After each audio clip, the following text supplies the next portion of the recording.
Oui, bonjour à tout le monde. Donc, on va essayer de répondre à cette première question. Est-ce que finalement, c'est bien de faire de la propagande, même pour des bonnes actions, par exemple, pour faire des actions climatiques? On voit bien qu'il y a énormément d'actions, Extinction Rebellion. Alors, est-ce que c'est sain peut-être d'embrigader un peu du monde? Alors, même si c'est de l'embrigadement gentil, hein, on peut se poser la question, est-ce que c'est sain de faire de la propagande, hein, pour essayer de changer le climat? Alors, première remarque, c'est quand je parle, moi, eh ben, je fais de la propagande, hein, parce que quelque part, euh, je veux sûrement vous dire quelque chose et j'ai sûrement envie de vous pousser à penser ou agir peut-être comme moi. On verra un peu ça. Et quand je parle, je fais de la propagande, c'est les philosophes du langage qui ont compris ça au 19e siècle. Ils ont compris, alors vous avez Wittgenstein, Austin, puis vous avez Chomsky, qui est un brillant linguiste aujourd'hui. Ils ont compris que quand on analyse une phrase de quelqu'un, il ne faut pas juste analyser les mots. Il faut essayer d'analyser ce qu'on appelle le contexte d'arrière-plan. C'est-à-dire dans quel cadre il dit ça, pourquoi il dit ça. Il vous pousse à faire quoi? Ou il vous pousse à penser quoi? Hein. Et donc, c'est inhérent au dialogue qui veut agir sur le monde. Hein. On discute ensemble souvent pour agir sur le monde. C'est ce que nous disent les philosophes du langage en tout cas. Alors, cette propagande, ce qui est étonnant, c'est que les démocraties en ont plus besoin que les dictatures. Ça n'a pas commencé récemment, mais en tout cas, Wilson, par exemple, le président américain, alors que les Américains étaient contre la guerre, il est parti en guerre en 14-18, et puis du coup, il a essayé de convaincre tout le monde de partir en guerre. Alors, on le voit là, hein, les images I want you, donc il fallait convaincre tout le monde d'aller en guerre. Et il a réussi à retourner l'opinion public en utilisant la télévision, les cinémas, les radios, enfin, les premiers outils de communication. Alors effectivement, elles en ont plus besoin que les dictatures. Évidemment, Goebbels, pendant la guerre, a réutilisé les techniques de propagande, y compris les techniques de propagande qui avaient été développées aux États-Unis. Mais elles en ont plus besoin. Chomsky le dit. Il dit que finalement, la propagande est à la démocratie ce que la matraque est à la dictature. La dictature n'a pas vraiment besoin de la propagande, elle l'utilise un peu en plus, parce que c'est mieux de ne pas utiliser trop le bâton. Mais les démocraties, elles ne peuvent pas s'en sortir sans faire adhérer les populations. Et donc, pour les faire adhérer, il y a des techniques, et c'est des techniques de propagande. Or, après-guerre, du coup, ça s'est développé autrement, la propagande. On a essayé de récupérer ça, et on va le voir après. Mais quels sont les outils de la propagande? Donc, on a vu que l'outil intéressant, c'est de dire le vrai. Alors, on pense toujours que la propagande, c'est dire des mensonges pour pousser les gens à penser des choses ou à faire des choses. C'est bien plus efficace quand on dit la vérité. Alors, on dit que des vérités partielles, on montre certaines choses plutôt que d'autres, mais l'important dans une propagande bien réussie, c'est de dire la vérité.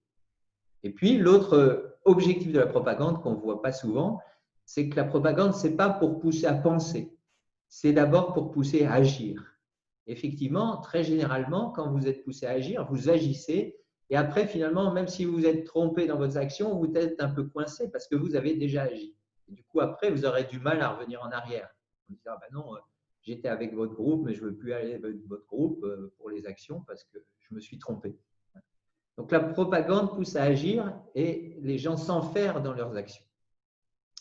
Alors dire le vrai, on le voit même sur des problèmes très très simples. Vous voyez aujourd'hui par rapport au Covid, comment faire? Est-ce qu'il faut confiner tout le monde ou libérer tout le monde? Chacun peut dire une partie de la vérité pour pousser à agir. Par exemple, pour pousser à confiner, Olivier Véran, le ministre de la Santé, il va dire je sors d'un hôpital et j'ai vu 2 personnes dramatiquement sous respirateur. C'est une vérité, on peut vérifier, il y avait bien les gens qui étaient en train de mourir. Puis au même moment, vous écoutez sur une autre chaîne, vous allez entendre un psychologue qui va dire il ne faut surtout pas confiner parce que j'ai des tas d'étudiants en burn-out qui veulent se suicider. Et c'est vrai, si vous allez dans son cabinet, vous allez avoir cette vérité. Alors, cette propagande, elle a été aussi réutilisée après-guerre par les marchands. Et vous avez eu Édouard Bernays, qui était le gendre d'un psychanalyste bien connu, hein, qui a utilisé les techniques de propagande. Alors, on peut regarder ce qui s'est passé. Par exemple, c'est lui qui a travaillé pour les plus grandes multinationales qui commençaient aux États-Unis. Par exemple, il a travaillé pour United Fruit Company et il a convaincu par la publicité aux Américains qu'il fallait qu'ils mangent des bananes. Donc, il a développé le business. Puis après, il y avait eu un problème d'approvisionnement. Et du coup, il fallait que les plantations de bananes soient sécurisées, qu'il n'y ait pas des émeutes, des conflits. Et du coup, il a convaincu les citoyens américains qu'il était légitime de participer à la guerre au Guatemala en fonction pour renverser un président démocratiquement élu. Donc, vous voyez jusqu'où peut aller la propagande et ses techniques. Aujourd'hui, vous avez la technique des marchands modernes. C'est ce qu'on appelle, ce que vous connaissez peut-être, le nudge, hein, c'est-à-dire donner un petit coup de pouce, influencer les gens sans qu'ils s'en rendent compte. Et ça, c'est des théories comportementales qui ont été développées par l'économie et la finance moderne, qui dit, ben voilà, il ne faut pas dire que les gens sont rationnels, comme on le disait avant en finance, il va falloir étudier leur comportement. Mais c'est très intéressant parce que c'est pour les inciter à faire des choses qu'ils peut-être ne voudraient pas faire naturellement. Donc, on regarde comment on les pousse à agir aussi. Alors maintenant, il y a cette question, tout le monde fait de la propagande, est-ce que la propagande est dangereuse? Alors, mon intuition, c'est qu'elle est dangereuse quand elle est dans la main des plus puissants et des plus riches. Parce qu'en fait, ça conforte leur pouvoir et puis, du coup, ça leur donne une zone d'influence. C'est un outil extrêmement puissant dans leurs mains. Est-ce qu'il y a une solution? Je pense que la solution, elle est démocratique. Dans une démocratie, hein, reprenons le vieil exemple d'Athènes, hein, il y a 25 siècles, ils essayaient de limiter la puissance et la richesse des individus. Alors, il y avait plein de techniques, hein, mais ça allait même jusqu'à ce qu'on appelait l'ostracisme, c'est-à-dire que s'il y avait quelqu'un de trop puissant qui devenait dangereux, on le mettait dehors pendant 10 ans. Voilà. Alors, si on renforce notre démocratie, donc on laisse personne être trop puissant et trop riche, à ce moment-là, moi, ce que je conseille, c'est qu'on doit laisser à chacun faire tranquillement sa propagande sur l'agora où tout le monde discute, tout le monde essaye d'influencer les autres pour agir. Et puis de ça va sortir après, une fois qu'on sera d'accord, des actions collectives.